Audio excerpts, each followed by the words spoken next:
Hey guys, it's Steve. So a few months back I did a review on this little guy. It's the BLU Life One X. It's a $150 smartphone that I got on Amazon. And I did a review because honestly I wasn't really expecting too much from a $150 phone, but I wanted to do a review and just see what it was all about. After using it for 2 to 3 months as my daily driver, took it on vacation, took a bunch of pictures and videos, it's actually a pretty decent phone. I got some details coming up with some testing that I did, benchmarks I took, and some more information about the phone itself and the battery. So let's take a look at that, and then I'll be back to give you my thoughts. At just under 6 inches tall, 3 inches wide, and 5 ounces, it's a very light and good sized phone. The rounded edges add to the feel, making it slightly more premium, and allows for a very good grip on the device. The phone feels good in the hand. It's made of all plastic and definitely feels like it, but it still feels pretty solid and there's not a lot of flex with the device. The back of the device is removable, giving access to the dual SIM and microSD card slots, but the battery is not removable. The official specs state that the SD card slot is capable of cards up to 64 gigabytes. However, I've been using it with a 200 gigabyte card. The entire card was recognized and I was able to use all the space, so I'm not sure of the true size limit. Also on the back of the device is a 13 megapixel camera with LED flash and the speaker.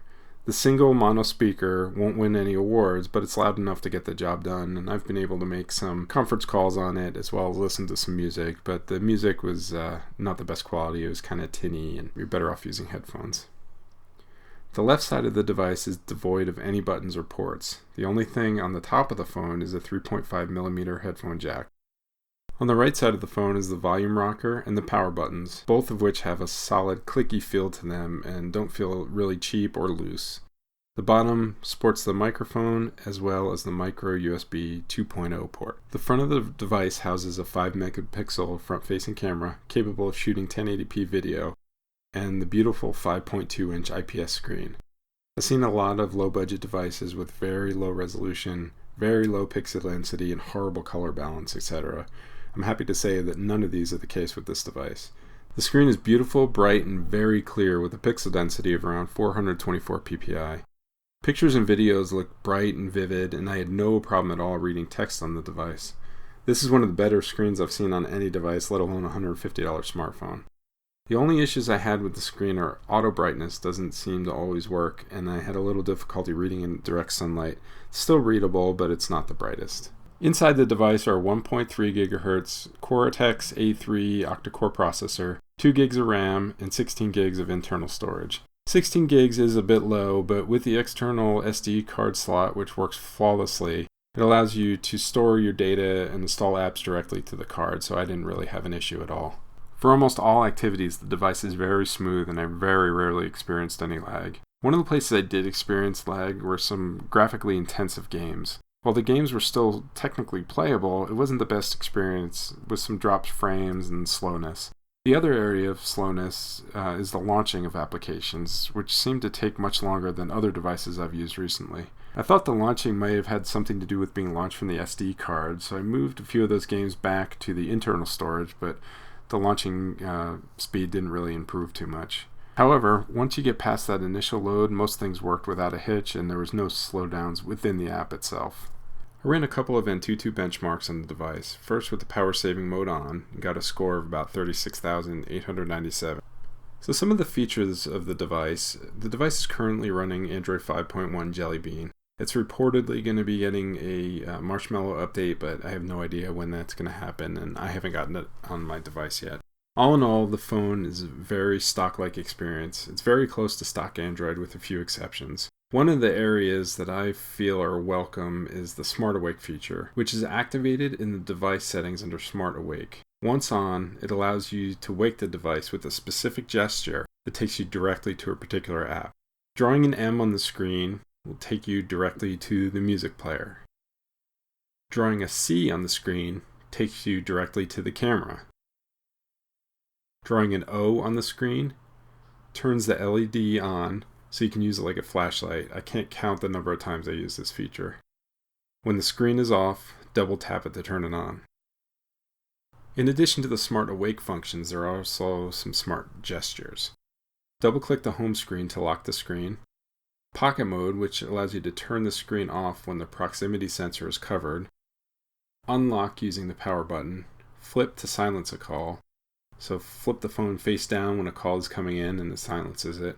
And flip to snooze. Same for an alarm. When an alarm's going off, if you flip it face down, it'll silence the alarm. The camera on this phone, both the hardware and the software, are surprisingly good. Both the rear camera and the front-facing camera take very clear, well-focused pictures. There are occasions when the photos were washed out, but I found if I tapped the focus on the area of appropriate shading, the photos came out very well balanced. One thing I really like that not a lot of other high-end phones allow, let alone a budget phone, is a manual mode called Professional on the camera. This mode allows for complete control over color saturation, white balance, ISO, sharpness, and exposure, allowing for some very well-defined shots. The video recording allows up to 1080p at 30 frames per second and allows you to capture stills while you're recording. Both outdoor and indoor shots perform very well. However, in low light shots it can take a bit longer to focus, but that's fairly typical. One issue I did have with the camera was the placement of the lens. The way I hold my phone when I take landscape shots, I found myself putting my finger right near or right on the lens. So a lot of my shots got my finger in the picture and I didn't notice it when I was taking the photo. This required some retraining on my part, just learning to put my fingers in a different area. And once I did that, I didn't have much of a problem. Games are definitely playable on this device. Games that are not super graphics intensive play perfectly on this device with no issues whatsoever. 3D games and some more graphically intensive games struggle a little bit, but are still playable. If gaming is one of your top priorities, then this probably is not the device for you. If gaming is something you occasionally do to pass the time, then the Life One X would probably suit you just fine. If you're a Pokemon Go player, you don't have to worry about it. It works perfect on this device. The audio quality of the phone is actually very good, including the speaker, headphones, and call quality. The speaker is very loud, but it's not the best, like I said before. I had no problems playing music or speakerphone calls. With the headset, either wired or through Bluetooth, the audio sounded great and played without a hitch, both locally and from streaming services. The call quality is very crisp and I had absolutely no issues in this department, either on my end or the other caller's end. One thing I found myself using more than I thought I would was the built-in FM radio receiver. I used it to listen to some morning talk shows at my desk every morning, and it seems kind of gimmicky, but it's surprising how much it gets used. When I'm looking for a smartphone, one of the key things I look for is battery life. No matter how powerful a phone is, if it has really short battery life, it's of no use to me. So with the BLU Life One X, this is another area where the device really impressed me. The device is rated up to 15 hours on 3G, and I have to say I got at least that much. I honestly think that 15 hours is an underestimate, and I've never had any issues with the battery or any concerns I would run out of juice for the entire day. I did some pretty long 15 plus hour days with medium use of the phone and never dropped below 30% battery. This is with watching videos, playing a few games, and browsing the web. One thing that's nice about BLU devices is the things they give you in the box.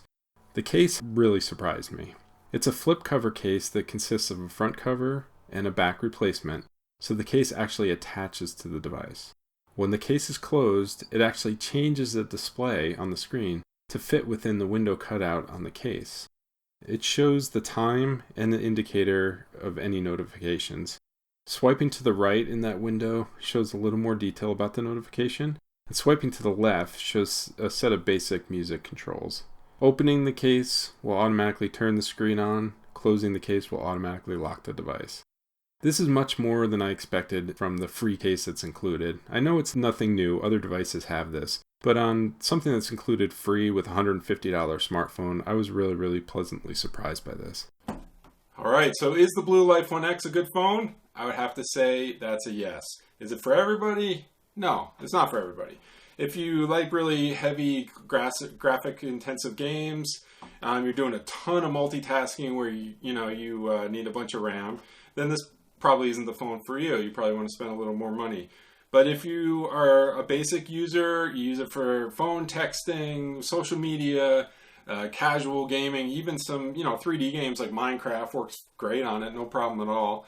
And you don't have a ton of stuff open at once, then it's a good little phone. It's got the SD card.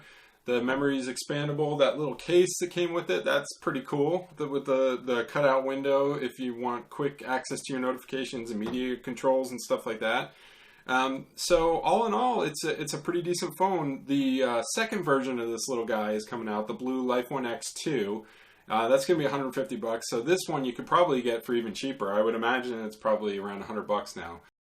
Hopefully you found the review informative and it will help you make a decision whether to get this little guy or not. If you did, please rate and subscribe if you think it's worth it, and leave a comment in the comments below. If you wanted to check this guy out on Amazon, I'll have a link below in the description. And if you have any suggestions on future videos, let me know. I'm always welcome to suggestions. Thanks a lot, and we'll see you next time.